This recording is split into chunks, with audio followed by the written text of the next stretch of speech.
Meus amigos, eu me arrisco a dizer que a gente nunca vai ver uma final de Supercopa ruim. Vai ser sempre jogo bom. Ou seja, sorte a nossa. Nunca pensei em ser perfeito, mas vou correr pelo direito.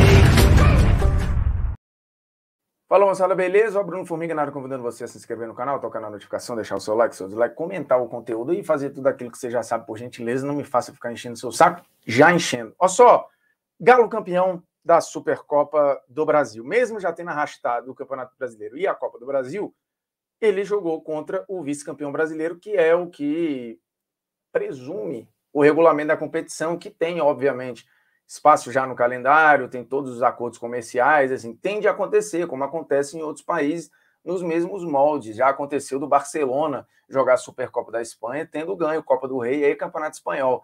E é isso. Você mede forças, de novo, contra um time que foi muito forte na temporada. No caso, se você ganhou tudo, você joga contra o vice-campeão brasileiro, que fatalmente não vai ser um time fraco. Pelo contrário, é um time muito forte e é o Flamengo. E existia uma historinha ali entre Flamengo e Atlético, não de hoje, já de há muito tempo, o que apimentou ainda mais a decisão, que foi um baita de um jogo, e dá para ver claramente na forma como o Atlético, por exemplo, nas suas redes sociais, está comemorando o título desde o último pênalti defendido pelo Everson. O campeão dos campeões é também o super campeão do Brasil, e esse nome tem muito peso, vou chegar já já.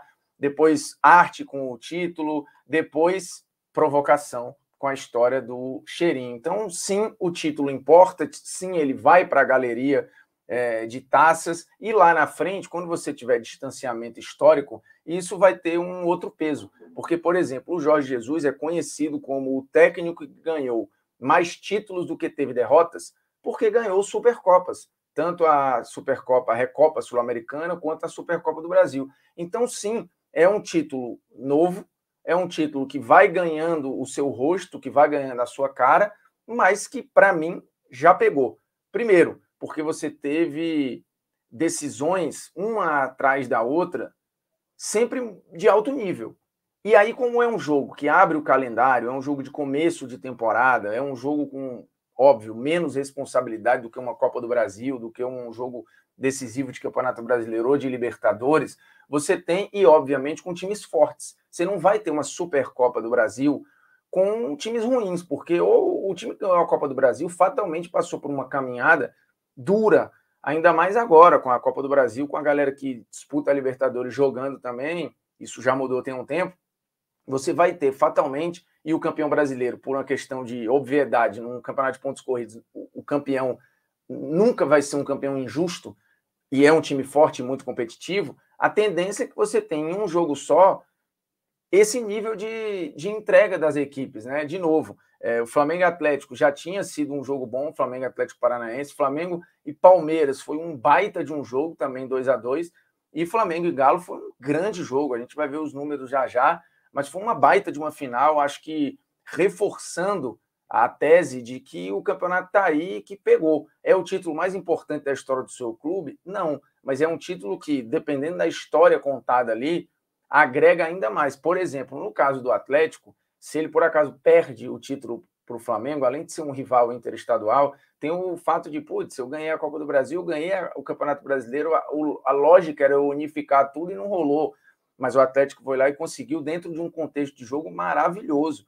E a comemoração, tanto no ano passado do Flamengo, quanto no primeiro título, quanto contra agora a comemoração do Atlético, fica muito claro que os jogadores estão afim, porque, de novo, todo mundo que chega ali, ou pelo menos por enquanto, tem coisas a resolver. Flamengo e Atlético Paranaense tinha a eliminação na própria Copa do Brasil, do Flamengo para o Atlético. O Flamengo e Palmeiras foi um negócio gigantesco, por tudo que já tinha se desenhado ali.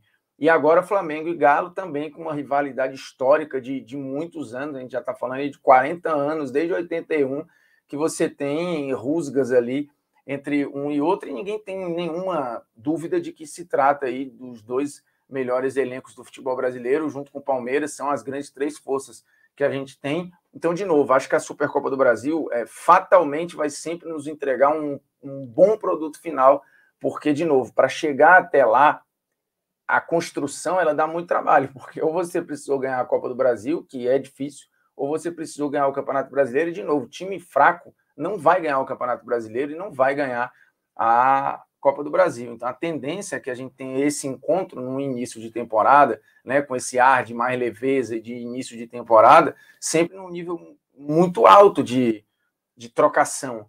E foi o que a gente teve de novo, um jogo em que o Atlético, acho que em alguns momentos até obrigou o Flamengo do Paulo Souza a descer linhas de marcação para não se arriscar tanto na marcação alta, fazendo um Flamengo saindo em velocidade. Fica muito claro ainda que Arrascaeta, Bruno Henrique e Gabigol são um trio que representa uma outra coisa dentro do futebol brasileiro em termos de força, né? Acho que houve uma inversão do lado direito na lógica do Flamengo, né? O Rodinei hoje parece ter furado a fila. Acho que Fabrício Bruno e Davi Luiz tendem a formar uma zaga bem interessante, já que não sabe quando vai ter ou vai poder contar com o Rodrigo Caio, o Felipe Luiz, terceiro zagueiro, cada vez mais efetivado. É algo que o Rogério Ceni já tinha feito bastante, né? Isso é um mérito do Rogério Ceni. O João Gomes cada vez mais solto, acho que vai se consolidando.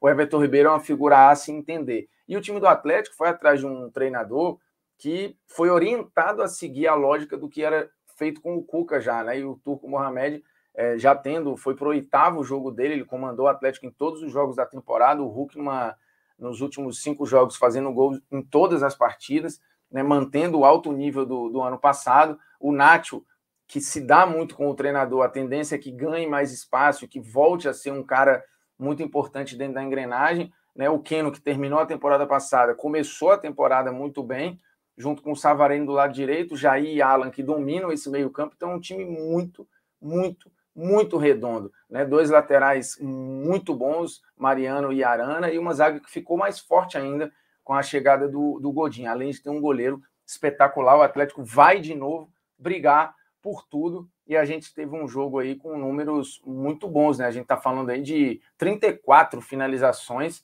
foram 7 no alvo para o time do Atlético, 3 para o time do Flamengo. Acho que o Atlético teve até um volume, a gente consegue ver nas zonas de pressão do SofaScore que o Atlético distribuiu mais a sua pressão ao longo do jogo, e nos números isso fica também sustentado, né? Um time que no visual a gente já olhava com mais posse e os números corroboram com isso.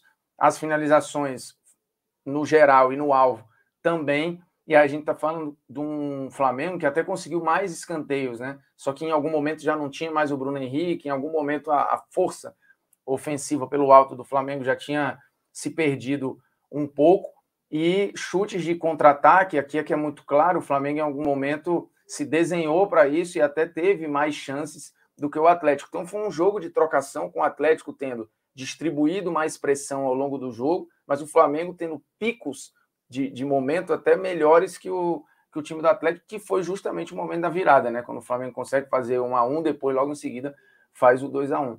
Uma baita final de novo, um jogo que para mim está aí para não mais sair do calendário. A Supercopa do Brasil, de novo, eu não considero um título sem relevância, porque depende sempre de contextos. É preciso sempre contar as histórias ao redor de cada conquista. Acho que para o Atlético, por exemplo, tem uma super relevância dentro dessa construção desse novo Atlético campeão de conquistas nacionais, né, como o Brasileiro e Copa do Brasil. Lembrando, em 2013, lá, por exemplo, o Galo foi campeão da Libertadores, tá? Depois voltou a fazer final de Copa do Brasil e tudo, mas o Campeonato Brasileiro era uma fila gigantesca. Então, isso não tem como tirar do contexto. O bicampeonato do Flamengo também não tem como tirar do contexto, principalmente o primeiro, que ajuda a construir a imagem do Jorge Jesus tendo mais títulos do que derrotas. Então, de novo, sempre vai precisar se contar as histórias e, dependendo dos jogos, a disputa fica ainda mais tensa e cheia de nuances, né? Tem uma parada que envolveu essa final que é engraçada, assim, me envolve, né, particularmente, mas é só uma curiosidade, que a TNT, na prévia do jogo, fez esse raio-x e jogou tanto no Instagram quanto no Twitter. Aqui eu tô pegando a arte do Twitter, e causou no Instagram, pelo amor de Deus, né? Tinha 10 mil comentários, ou mais até. E aí muita gente esculhambando, né? E aí é bom para quem não tem tanta boa vontade, né? Primeiro que isso aqui, aí teve gente, por que você não marcou a técnica no Hulk? Quer dizer que o Hulk não tem técnica, ele não tem velocidade? Aqui é um raio-x e que você precisava escolher um ou outro. Quem você considera que tem mais aquela característica? Por exemplo, drible. Eu acho que nenhum deles tem isso como a sua principal característica, mas você precisava escolher um. E aí, no 1 contra 1, acho que, por exemplo, o Gabriel, ele balança com mais facilidade para os dois lados, ele tem um pouco mais de recurso do drible curto. O Hulk é muito mais na força do que necessariamente na inventividade, que o Gabriel também não tem tanto. Mas aqui é uma escolha, e aí eu fui de Gabriel. A técnica não se resume a... Eu não sei o que as pessoas consideram técnica, mas assim, o passe do Gabriel, por exemplo, a achada do Gabriel, é melhor que a do Hulk. Para mim, isso faz parte da técnica. O posicionamento dentro da área, para mim, faz parte da técnica. Acho que o Gabriel tem isso mais. Inclusive, acho que o refino na finalização, né? no cara a cara com o goleiro. Velocidade, isso é com bola. Acho o Gabriel o arranque melhor que o do Hulk, até porque é uma questão de idade aqui. Força é uma coisa muito óbvia, né? Acho que vai ser o Hulk.